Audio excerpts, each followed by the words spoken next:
Yes students, in this video continuing previous topic, तो हम किसके बारे में बात कर रहे थे? एनईएफटी के बारे में बात कर रहे थे। एनईएफटी जो होता है आपका, एनईएफटी क्या होता है? National electronic fund transfer. आप जब नेशनल लेवल पे इलेक्ट्रॉनिक फंड ट्रांसफर करना चाहते हो एक सेफ्टी पॉइंट से, एक डिजिटल पॉइंट ऑफ व्यू से, तो आप इसका यूज़ करते हो। एनईएफटी का एक सेफ्टी यूज़ करते हो, एक नेशनल वाइड पेमेंट सिस्टम को फॉलो करते हो। आप इसको आप क्यों कहते हो? एनईएफटी का इसलिए कराना क्योंकि नेशन वाइड पेमेंट सिस्टम है। नेशन वाइज भी ये क्या होता है? फंड ट्रांसफर करता है, इसलिए हमें ये बेस्ट लगा। ऐसे तो बहुत सारे पॉइंट है। ऑनलाइन सिस्टम जो आपका ई बैंकिंग हो गया, वो भी आपका फंड ट्रांसफर करने के लिए है। और भी बहुत सारे पॉइंट पढ़े थे आपने, तो इस रीज़न से वो भी हमारी हेल्प करते हैं। बट हमें जो बेस्ट लगा इन पर्सनस को, वो कौन सा लगा? एनईएफटी। एनईएफटी क्या होता है? बैंकिंग आवर्स में होता है। इसका एक बैच होता है, इमीडिएट ट्रांसफर नहीं होता, कुछ टाइम लगता है इसको प्रोसेस करने में, एग्जीक्यूट होने में कुछ टाइम लगता है। तो ये क्या होता है? Time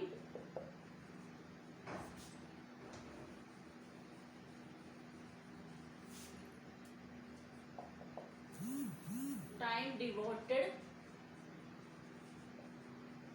for transfer. कुछ टाइम डिवोट होता है आपका ट्रांसफर होने में फंड। क्लियर है? नेक्स्ट वन हम बात करने वाले हैं आईएमपीएस। आईएमपीएस क्या होता है? जिस पर्सन को इमीडिएट अपना मनी ट्रांसफर करना होता है, क्या कहते हैं जिसको हम? Immediate payment service. जब आपको इमीडिएट पेमेंट करनी होती है, किसी को इमीडिएट फंड ट्रांसफर करना होता है, तो आप किसका यूज करते हो? इमीडिएट पेमेंट सर्विस का आप यूज करते हो। इसमें भी क्या करना है? इस पर्सन को मनी ट्रांसफर करना है, तो कह रहे हैं मुझे इंस्टेंट करना है, तो इस रीजन से मैं किसको यूज करूंगा? आईएमपीएस को यूज करूंगा। इसका मतलब क्या है? Instant payment system. ओके, तो इसका मीनिंग क्या होता है? Instant payment system. जब आपको इंस्टेंट करनी है तो आप आईएमपीएस का यूज करोगे। ये भी क्या होता है? नेशनल वाइड पेमेंट सिस्टम होता है। इसके भी क्या कुछ पॉइंट्स हैं, like same as it is point है, बस ये इमीडिएट हो गया, और ये बैच वाइज इसको प्रोसेस करने में, एग्जीक्यूट करने में कुछ टाइमिंग डिवोट होता है। इस रीज़न से आपको 1 to 2 आवर लग जाते हैं आपके दूसरे पर्सन के अकाउंट में पैसा ट्रांसफर होने। तो लाइक हम कह सकते हैं chargeable varies from bank to bank. ये भी क्या होता है? चार्जेबल होता है। अगर आप आईएमपीएस सर्विस का यूज़ कर रहे हो तो आपको कुछ अमाउंट पे करना होगा, किसको? बैंक को। ओके, तो वो किस पे डिपेंड होते हैं? वो बैंक टू बैंक डिपेंड होते हैं। हर किसी के अपने खुद के चार्जेस होते हैं, बट एक ना के बराबर होते हैं। अगर आप कहोगे 2 रुपये ट्रांसफर करने, आप वो भी कर सकते हो, लेकिन आप नहीं करोगे ट्रांसफर, क्योंकि अगर आप 2 रुपये ट्रांसफर कर रहे हो, उसके बिहाफ पर आप आईएमपीएस जो चार्ज है वो 5 रुपीज़ पे कर रहे हो, तो ये तो आपके लिए वर्थफुल ही नहीं होगा, लॉस हो जाएगा आपके लिए। Next one, available 24 hours. ये आपको 24 आवर्स अवेलेबल होता है।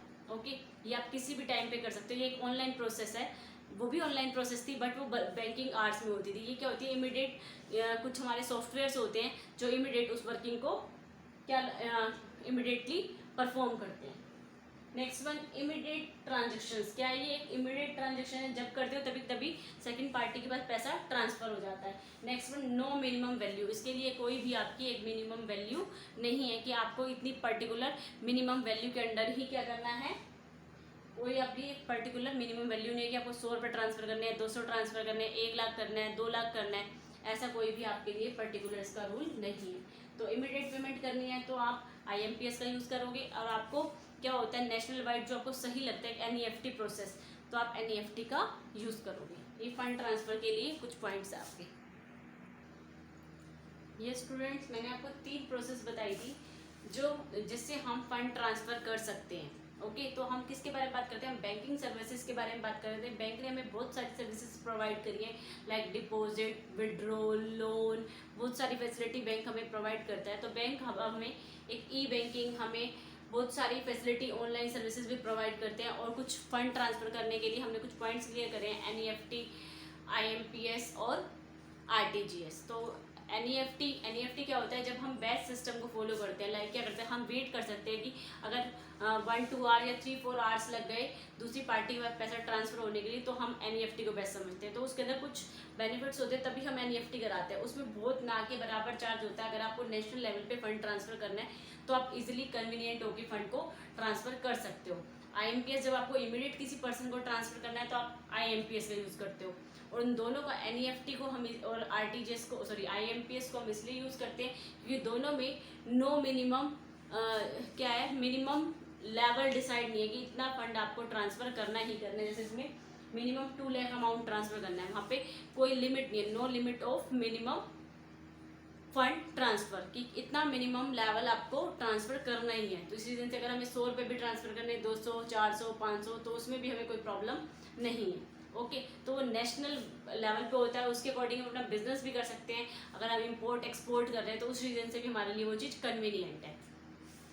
तो क्या है वो एक सेफ सिक्योर है, क्योंकि वो किसके थ्रू हो रही है, बिजनेस के बैंक के थ्रू हो रही है, बैंक एक रियल बिजनेस कर रहा है। ओके तो नेक्स्ट अब हम जो बात करने वाले एक थर्ड पॉइंट है वो आपका RTGS. RTGS real time growth settlement, जो आपका रियल टाइम है, लाइक जैसे मैं इस टाइम पे काम कर रही हूँ आपका, तो वो ऑन द स्पॉट जो चीज़ वर्किंग होती है वो होता है रियल टाइम। जैसे मैं आपको पढ़ा रही हूँ तो आप ऑन द स्पॉट पढ़ लो, तो इस रीजन से वो क्या हो गया, रियल टाइम ग्रोथ सेटलमेंट, जो वर्किंग हो रही है उसका तभी की तभी यूटिलाइज हो चुका है। आपने इधर अप्लाई करा, उधर आउटपुट मीन्स रिजल्ट मिल गया आपको, तभी की तभी फंड ट्रांसफर हो जाता है। तो लाइक एक ये पर्सन है, ये मनी ट्रांसफर करना चाहता है, ये किसके थ्रू कर रहा है, रियल टाइम बेसिस, ताकि वो कोई एक्टिविटी करे, कुछ परफॉर्म करे, इनपुट रिजल्ट करे। जैसे लाइक वो एक क्या करे, ऑनलाइन डिजिटल उसने डाटा डाला और उसके बाद इमीडिएटली कहाँ पेमेंट हो गई, जिस पर्सन को पेमेंट करना चाहता, ट्रांसफर करना चाहता, वो पेमेंट हो गई। तो इस रीजन से उसको रियलिटी में तभी के तभी पता चल गया, उसके पास मैसेज आ गया कि आपका इतना अमाउंट कट हो चुका है, उसके पास मैसेज आ गया यू हैव सबमिटेड, ओके कि आपके में अकाउंट में इतना अमाउंट सबमिट हो चुका है। तो इस रीजन से वो चीज़ रियल टाइम बेसिस को प्रेजेंट करता है। जो रियल टाइम वैल्यू को दिखाता है वो होता है आपका real time growth settlement. Okay तो ये रियलिटी को बताता है, रियल टाइम को बताता है कि आपका जो वर्क हो रहा है वो रियल टाइम में हो रहा है, जिस टाइम कर रहे हो उसी टाइम पे कंप्लीट हो गया।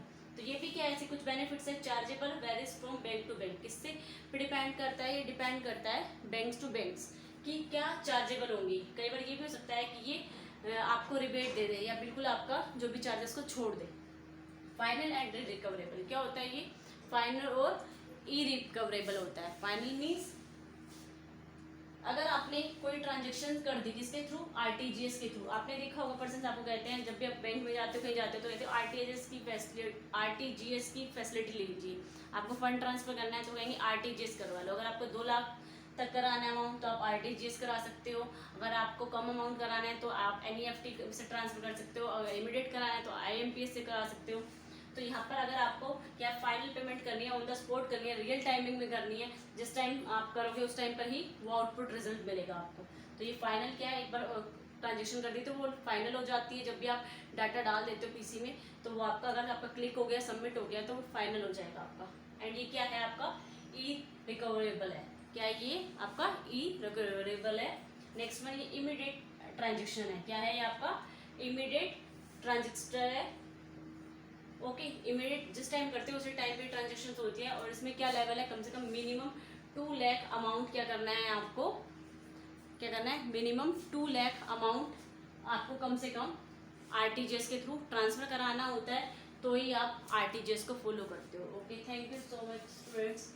तो आपका क्या होमवर्क है, आपको क्लियर करने हैं लर्न क्या चीज, एनईएफटी क्या होती है आपकी, आरटीजीएस क्या होता है, इसके अकॉर्डिंग फंड ट्रांसफर होता है इन सबके, एक होता है एक आईएमपीएस। ओके